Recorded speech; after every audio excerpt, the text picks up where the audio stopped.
네, 특징적으로 인스코비라는 종목을 볼 텐데요.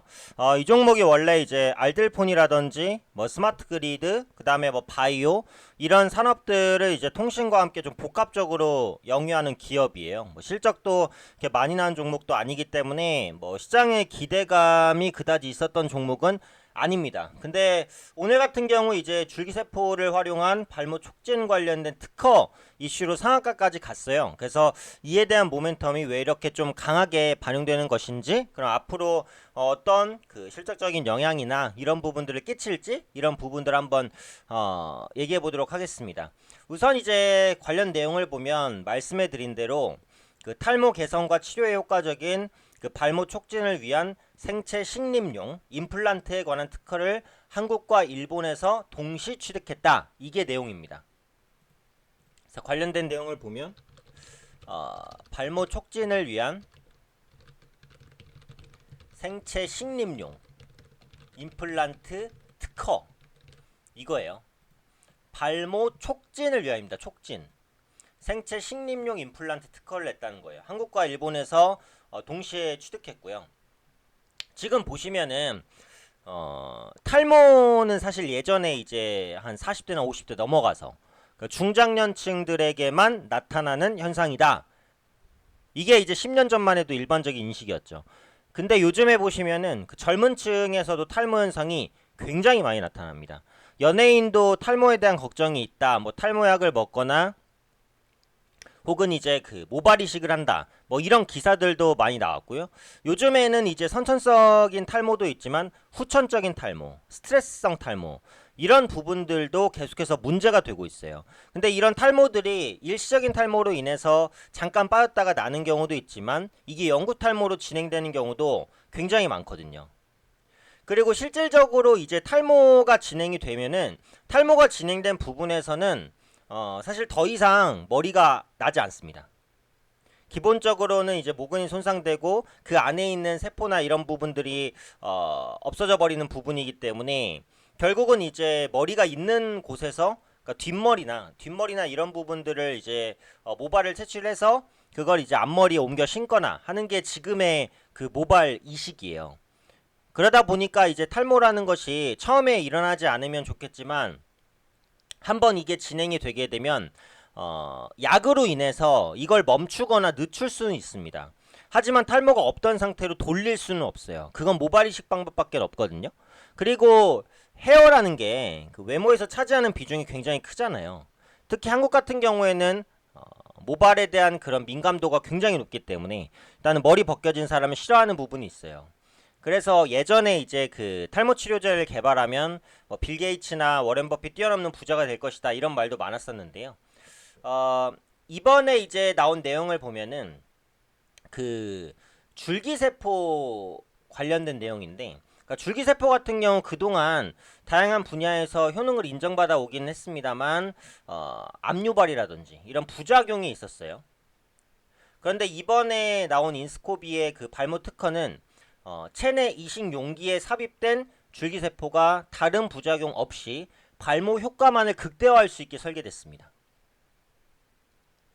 그래서 이제 그 회사 관계자의 말에 따르면은 기존의 탈모제의 치료는 그 효과가 제한적이었거나 반복적인 실수를 해야 됐지만 이걸 보완하고 치료 효과를 크게 높였다라고 밝혔어요. 그래서 이번 특허 취득을 통해서 구체적인 임상 실험과 치료제 개발 계획을 수립하겠다라고 했습니다.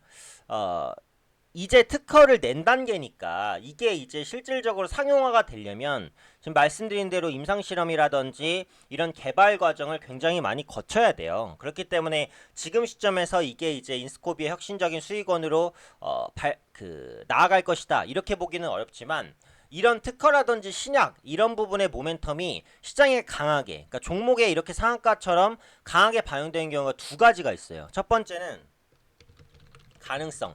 당연하겠죠? 네, 그 신약이든 아니면 신기술이든 특허든 그게 이제 실현될 가능성이 높아질 때 주가에 큰 호재가 됩니다. 근데 두 번째 경우가 더 많아요. 두 번째, 파급력. 지금 인스코비 같은 경우에는 이 가능성 부분보다는 파급력 부분에 초점이 더 맞춰져 있는 거예요. 그러니까 그게 뭐죠? 자, 무슨 파급력이죠? 실제로 이게 탈모를 확실히 개선시키고 치료를 했을 때 그 효과가 기존 치료제보다 눈에 띄게 나아진다. 그러니까 없는 머리를 자라게 만들기는 사실은 어려워요. 지금도. 지금 인스코비가 특허를 낸 것도 이건 아니에요. 발모 촉진을 위한 생체 심륙용 임플란트 특허지. 지금 이제 모근이나 이런 게 다 죽어 있는 거를 뭐 새로 살리거나 뭐 이런 개념은 아니란 말이에요. 그런데 그래도 실제로 이제 촉진이라든지 모발에 대한 유지 효과가 눈에 띄게 개선된 효과가 나온다라고 한다면 지금 인스코비의 이 특허를 활용한 치료제들을 굉장히 많은 사람들이 쓰게 되겠죠. 우리나라뿐만이 아니라 세계적으로도 마찬가지란 말이에요. 그럼 그에 따른 파급력은 어때요? 정말 엄청날 겁니다. 엄청난 판매고를 기록하겠죠. 그러니까 지금은 가능성보다는 파급력에 더 초점이 맞춰지다 보니까 주가가 급등했다는 거죠. 그러니까 신약이든 특허든 무슨 신기술이든 이 두 가지 중에 한 가지만 맞으면 급등이 나와요. 두 가지가 다 맞으면 더더욱 크겠고요. 근데 지금 인스코비 같은 경우 주가가 그동안 진짜 많이 밀렸어요. 최고가 19,950원, 15,950원에서 1,800원까지 저가를 찍고 이제 상한가잖아요. 그래서 지금 볼 때는 이번 모멘텀이 그 파급력은 어쨌든 큰 모멘텀인 건 맞기 때문에 네, 오늘 상한가도 간 만큼 일단 추가적인 상승을 좀 노리지 않을까라고 생각을 합니다.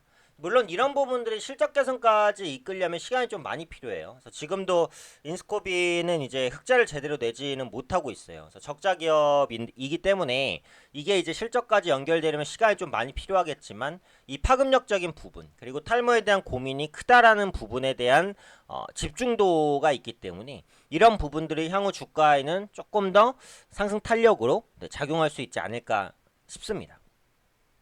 특히 이제 낙폭도 컸었기 때문에 저가 매수도 있을 것으로 보여지고 있고요. 그러니까 앞으로 이제 주목할 부분은 관련된 임상이에요. 관련된 임상, 그 다음에 그에 따른 영향. 실제로 인스코비의 특허를 활용한 제품이 상용화가 돼서 나오는지 여부. 이런 부분들이 가시적으로 확인이 된다면 생각보다 큰 폭의 주가 상승도 가능하니까 인스코비에 관심 있으신 분들은 앞으로 이런 행보들을 조금 더 주목해 보시면 좋겠다라고 생각합니다.